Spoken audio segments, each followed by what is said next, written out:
ಎಲ್ಲರಿಗೂ ನಮಸ್ಕಾರ. ಲಲ್ಲಿಕಾಯಿ ರುಚಿಗೆ ಸ್ವಾಗತ. ನಾನಿವತ್ತು ಮೂಲಂಗಿ ಸೊಪ್ಪು ಪಲ್ಯ ಮಾಡ್ತಾಯಿದ್ದೀನಿ. ಅದು ಯಾವ ರೀತಿ ಮಾಡೋದಂತ ನೋಡೋಣ. ಮೂಲಂಗಿ ಸೊಪ್ಪು ತಗೊಂಡಿದ್ದೀನಿ. ಈ ಥರದ್ದು 5 ತಗೊಂಬಂದು ಅದರದ್ದು ಸೊಪ್ಪು ಇದು ಮೂಲಂಗಿ ಸೊಪ್ಪು.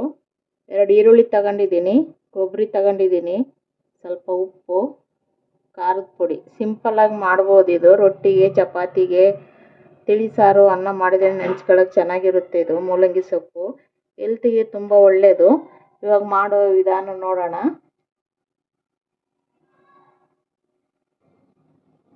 ಸ್ಟವ್ ಹಚ್ಚಿ ಇದನ್ನಿಟ್ಟಿದ್ದೀನಿ ಪಾತ್ರೆ. ಸ್ವಲ್ಪ ಎಣ್ಣೆ ಹಾಕೋಣ. ಸಿಂಪಲ್ಲಾಗಿರುತ್ತೆ ಇದು, ಚೆನ್ನಾಗೂ ಇರುತ್ತೆ, ರುಚಿಯಾಗೂ ಇರುತ್ತೆ, ಆರೋಗ್ಯಕ್ಕೂ ಒಳ್ಳೆಯದು. ಸ್ವಲ್ಪ ಜೀರಿಗೆ ಹಾಕ್ತಾಯಿದ್ದೀನಿ, ಸಾಸಿವೆ ಹಾಕ್ತಾಯಿದ್ದೀನಿ,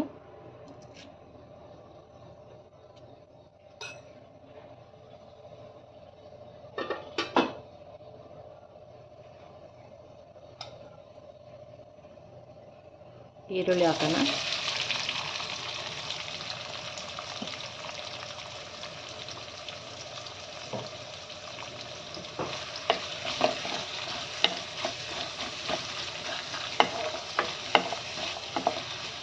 ಈರುಳ್ಳಿ ಫ್ರೈ ಆಗಲಿ ಸ್ವಲ್ಪ. ತೀರ ಏನು ಜಾಸ್ತಿ ಡೀಪ್ ಫ್ರೈ ಮಾಡೋದು ಬೇಡ, ಸ್ವಲ್ಪ ಬೆಂದರೆ ಸಾಕು ಈರುಳ್ಳಿ ಒಗ್ಗರಣೆಯಲ್ಲಿ. ಇದಕ್ಕೆ ಸ್ವಲ್ಪ ಬೆಳ್ಳುಳ್ಳಿನೂ ಕುಟ್ಟು ಹಾಕ್ಕೋಬೋದು, ಚೆನ್ನಾಗಿರುತ್ತೆ.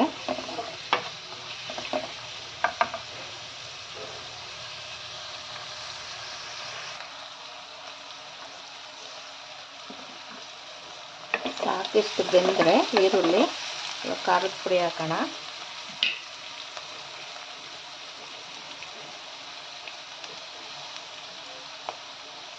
ಸ್ವಲ್ಪನೇ ಹಾಕ್ತಾಯಿದ್ದೀನಿ ನಾನು ಖಾರದ ಪುಡಿ, 1/2 ಸ್ಪೂನು.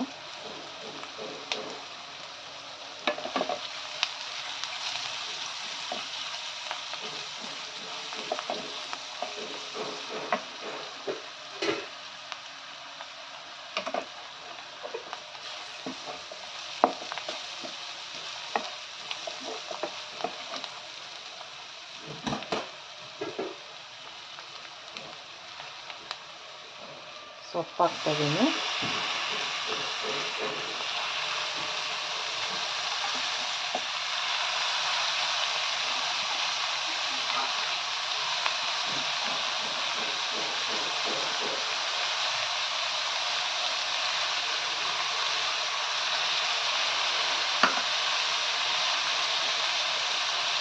ಸೊಪ್ಪಲ್ಲಿ ಸ್ವಲ್ಪ ಉಪ್ಪು ಹಾಕ್ತಾಯಿದ್ದೀನಿ.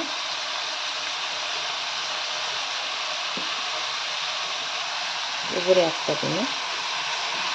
ನೀರು ಏನು ಹಾಕೋದು ಬೇಡ, ಹಂಗೆ ಸಿಮ್ಮಲ್ಲೇ ಇಟ್ಬಿಟ್ಟು ಬೇಯಿಸ್ಬೇಕು.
ಒಂದು 5 ನಿಮಿಷ ಉರಿ ಕಡಿಮೆ ಮಾಡಿಬಿಟ್ಟು ಮುಚ್ಚೋಣ.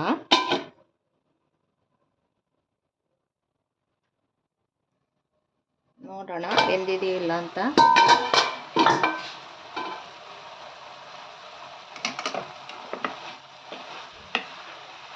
ಇನ್ನು ಸ್ವಲ್ಪ ಡ್ರೈ ಆಗಬೇಕು.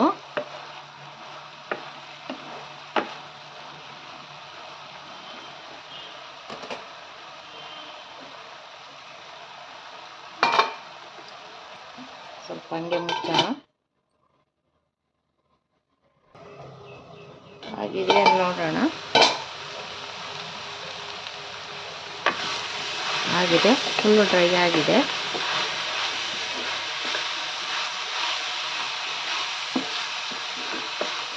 ಸ್ಟವ್ ಆಫ್ ಮಾಡ್ತಿದ್ದೀನಿ.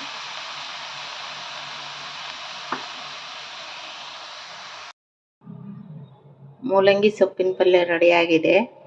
ನಾನು ಮಾಡಿರೋ ಮೂಲಂಗಿ ಸೊಪ್ಪಿನ ಪಲ್ಯ ನಿಮ್ಗೆ ಇಷ್ಟ ಆದರೆ ಲಲ್ಲಿಕೈ ರುಚಿಗೆ ಲೈಕ್ ಮಾಡಿ, ಕಮೆಂಟ್ಸ್ ಮಾಡಿ, ಸಬ್ಸ್ಕ್ರೈಬ್ ಮಾಡಿ. ಧನ್ಯವಾದಗಳು.